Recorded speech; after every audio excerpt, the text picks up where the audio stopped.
할렐루야. 네, 오늘도 주님 앞에 나오신 여러분들 사랑하고 환영합니다. 특별히 오늘 또 추수감사주일인데 우리가 감사 찬양 통해서 이 시간 하나님 앞에 영광 돌리겠습니다.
함께 사도신경으로 신앙 고백하겠습니다.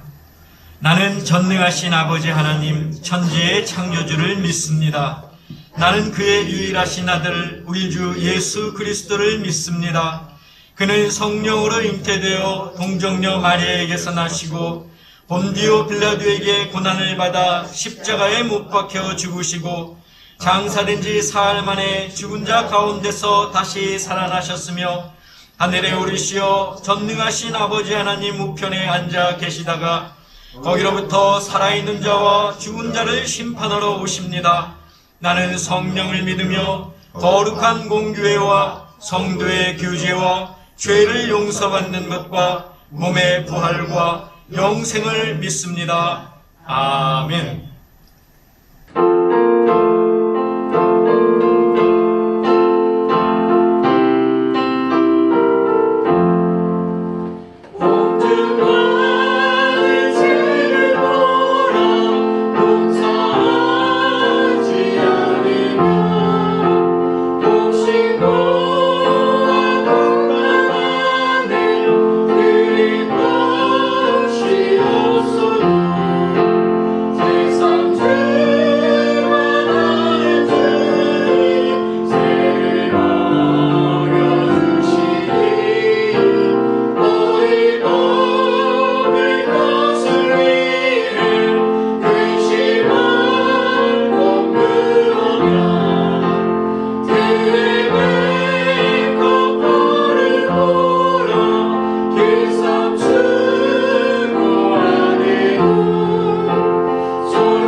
우리에게 주시는 하나님의 말씀은 신약에 있는 골로새서 3장 15절에서 17절까지입니다.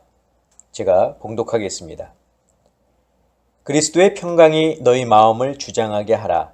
너희는 평강을 위하여 한 몸으로 부르심을 받았나니 너희는 또한 감사하는 자가 되라.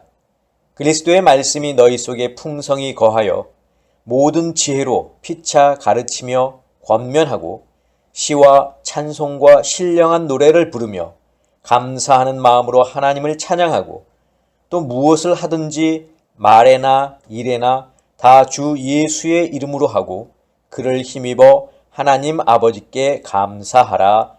아멘. 기도하겠습니다.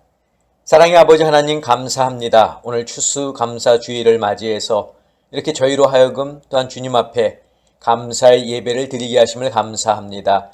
항상 우리의 삶 속에서 감사가 무엇인지 먼저 찾는 자들이 되게 하시고 또 범사에 감사할 수 있는 저희들 될 수 있도록 주님 인도하여 주시옵소서. 예수 그리스도의 이름으로 기도하옵나이다. 아멘.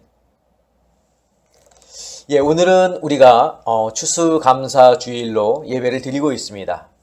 추수감사주일의 유래 여러분들 다 잘 아시죠? 청교도인들에게서부터 시작됐죠. 자, 영국의 청교도인들이 미국으로 건너가서 여러 가지 풍토병이니 여러 가지 환경도 좋지 않은 상태에서 어려움 속에서 첫 수확을 하나님께 드린 데서 유래를 했습니다. 그런데 교회 안에는 두 가지의 절기가 있습니다. 하나는 성경에 근거한 절기이고 다른 하나는 성경에 근거하지 않은 절기입니다.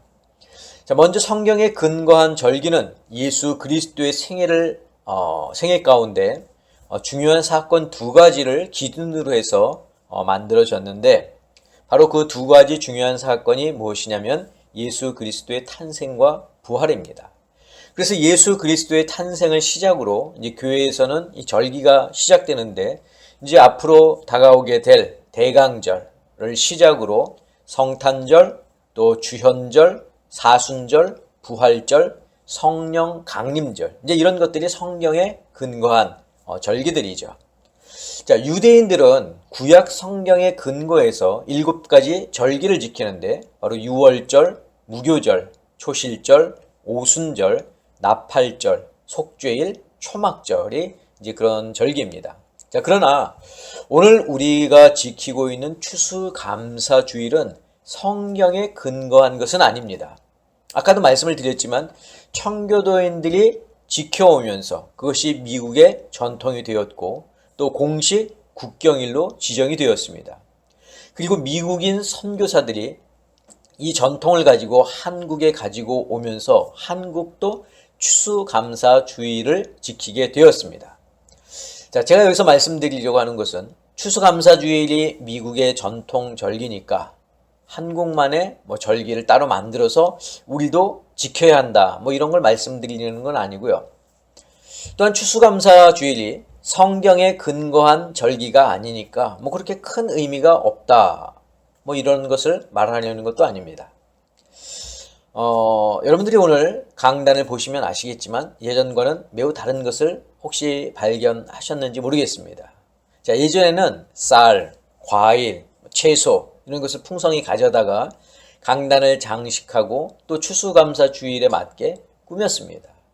자, 그러면 예배 드릴 때도 또 찬송을 부를 때도 우리가 추수감사주일의 분위기가 흠뻑 느껴집니다. 하지만 올해는 아무것도 하지 않았습니다. 제가 올해는 안 하는 것이 좋겠다고 말했습니다. 물론 강단을 풍성한 과일과 또 곡식과 채소로 장식하면 보기도 좋고 또 하나님의 제단을 잘 꾸미는 것도 그리 나쁜 것은 아닙니다.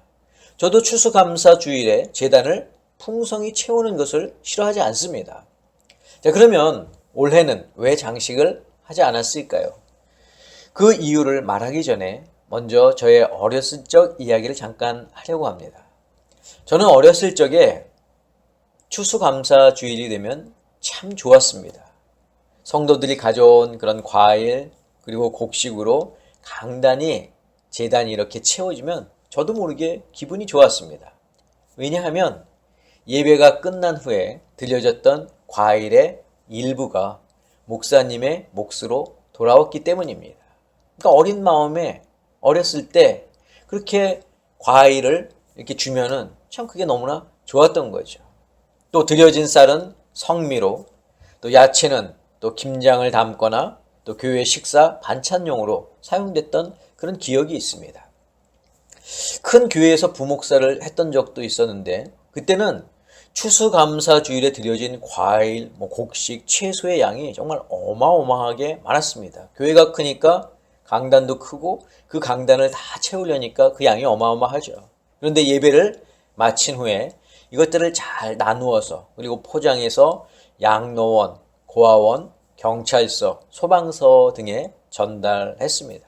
어려운 이웃에게 또 시민들을 위해서 수고하는 분들에게 드리는 조그마한 그런 기쁨의 나눔이었습니다. 자, 그렇다면 올해는 왜 강단을 채우지 않았는가? 저는 몇 주 전부터 추수감사주일에 대한 설교를 구상하고 또 묵상하고 기도했습니다. 자, 그러면서 마음속에 떠오르는 것은 무엇이었냐면 과연 추수감사라고 하는 것이 무엇일까라는 겁니다. 단어를 그대로 늘어놓고 보면 추수에 대한 감사죠. 좀 더 풀어서 이야기를 하자면 올 한 해 풍성히 추수할 수 있도록 지켜주신 하나님께 감사하는 겁니다. 17세기 초에 미국에 도착한 청교도인들은 인디언들의 도움을 받아서 농사를 짓기 시작했고 처음으로 수확한 농산물 그리고 칠면조를 잡아서 축제를 벌이면서 하나님께 감사를 드렸습니다.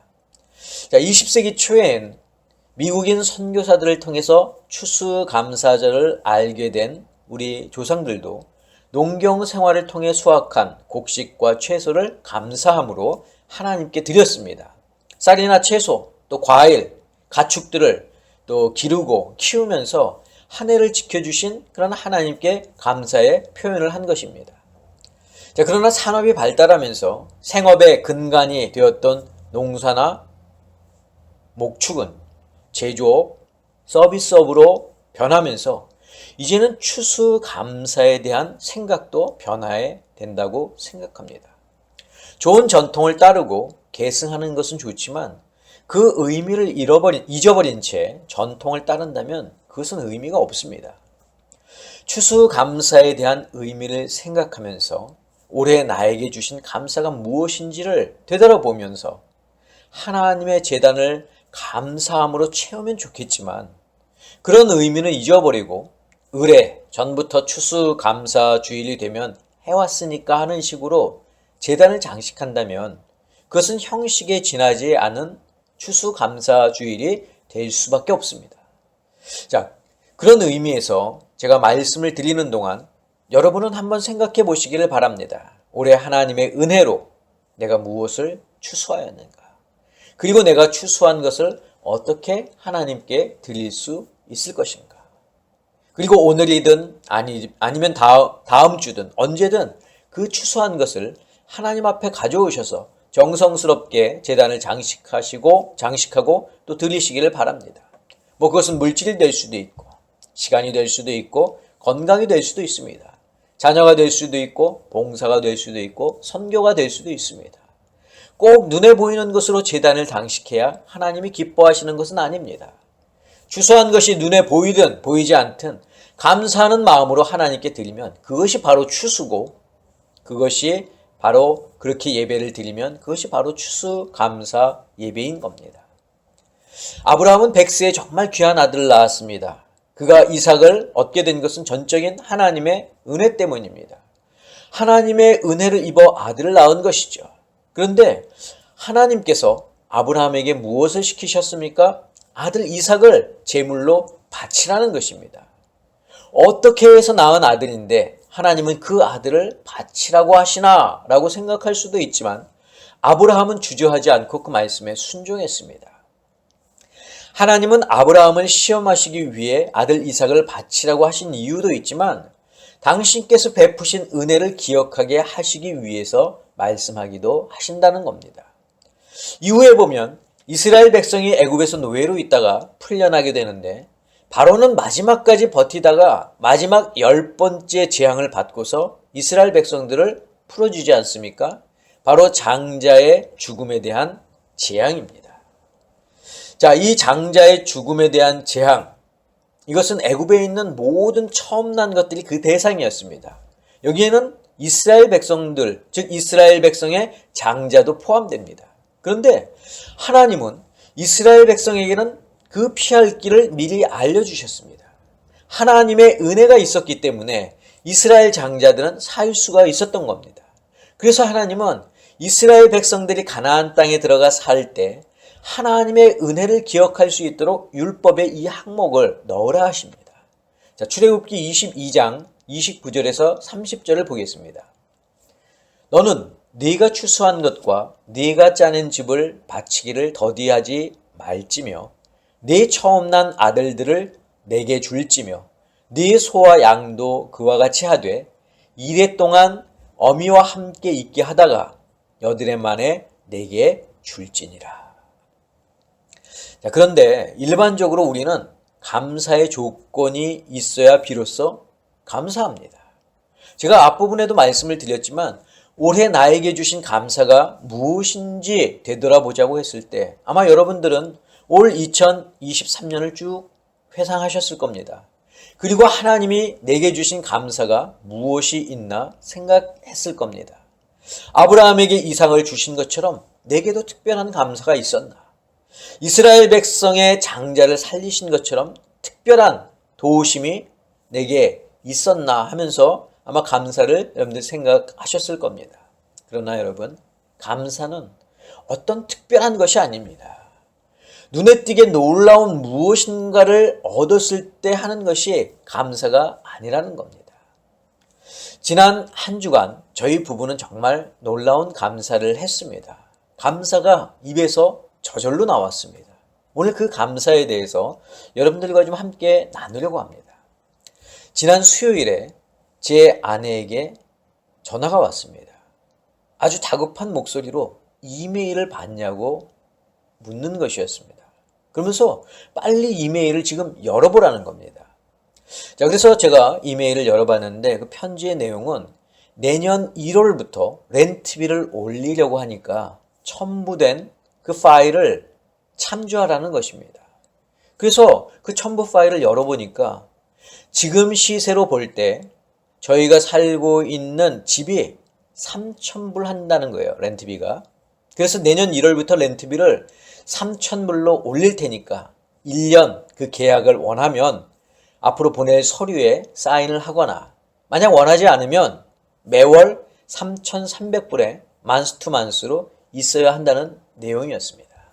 너무나도 뜻밖의 내용이죠. 지금 렌트비에서 무려 1,200불을 더 올리겠다고 하니까 저희로서는 당황할 수밖에 없었습니다. 당황을 넘어서 걱정이 먼저 앞섰습니다. 다른 집을 알아봐야 되나?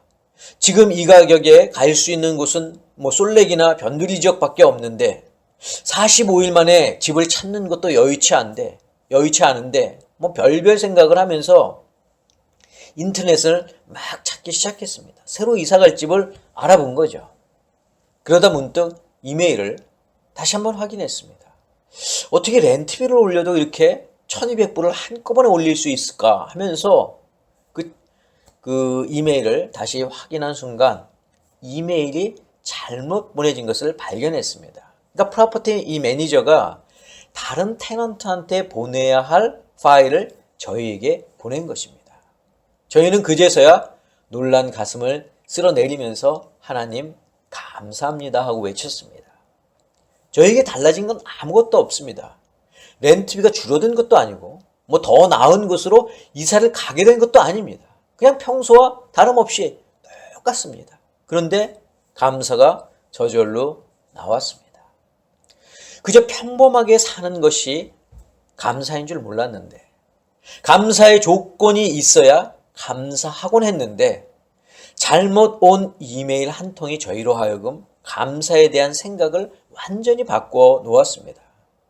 감사는 상황이 좋아졌다고 해서 하는 것이 아닙니다. 감사는 형편이 좋아졌다고 해서 하는 것이 아니란 말씀입니다. 우리의 평범한 삶 그 자체가 바로 이미 감사입니다. 물론 그 삶 속에는 크고 작은 변화들이 있습니다. 기쁨도 있고 슬픔도 있고 즐거움도 고난도 평안도 불안도 있지만 그것이 우리에게는 감사라는 것입니다. 왜냐하면 우리에게 주어진 삶 자체가 바로 하나님의 은혜이기 때문입니다. 그럴 때마다 저는 고린도 후서 12장 9절의 말씀을 떠올립니다. 제가 표준 세번역으로 읽어드리겠습니다. 그러나 주께서는 내 은혜가 네게 족하다. 내 능력은 약한 데에서 완전하게 된다 하고 말씀하셨습니다. 그러므로 그리스도의 능력이 내게 머물게 하려고 나는 더욱더 기쁜 마음으로 내 약점들을 자랑하려고 합니다. 사랑하는 성도 여러분, 올해 내게 주신 감사가 무엇입니까? 올해 여러분은 무엇을 추수하셨습니까? 추수한 것이 없어도, 감사할 만한 뚜렷한 조건이 없어도, 오히려 상황이 안 좋아졌어도 우리의 삶 자체는 감사입니다. 왜냐하면 우리는 하나님께서 주신 은혜 가운데 살고 있기 때문입니다. 은혜를 아는 자는 감사의 조건을 따지지 않습니다. 은혜를 아는 사람은 범사가 감사입니다. 은혜를 아는 성도는 매 주일이 추수감사 주일입니다. 저는 우리 아름다운 교회 성도 여러분들이 여러분들의 삶 속에서 항상 감사를 고백하고 경험하는 주님의 귀한 백성들이 될 수 있기를 주님의 이름으로 간절히 축원합니다. 기도하겠습니다. 사랑의 아버지 하나님, 오늘 저희가 추수감사 주일을 보내지만 감사는 항상 우리 곁에 있고 우리의 삶 자체가 감사임을 고백합니다. 주님, 저희로 하여금 범사에 감사하는 자들이 되게 하여 주셔서 우리의 삶 속에서 그 감사를 매 주일 주님께 드리는 저희들 모두가 되게 하여 주시옵소서. 이제는 우리 주 예수 그리스도의 은혜와 하나님의 그 크신 사랑하심과 성령님의 역사하심이 오늘 말씀을 듣고 매 주일이 추수감사 주일이 되며 우리의 삶 자체가 감사이기를 고백하는 사랑하는 당신의 성도들 머리 위에, 저희들의 가정 위에, 건강 위에, 자녀들 위에, 직장과 사업과 일터 위에 지금부터 영원까지 함께 하옵시기를 간절히 축원하옵나이다. 아멘.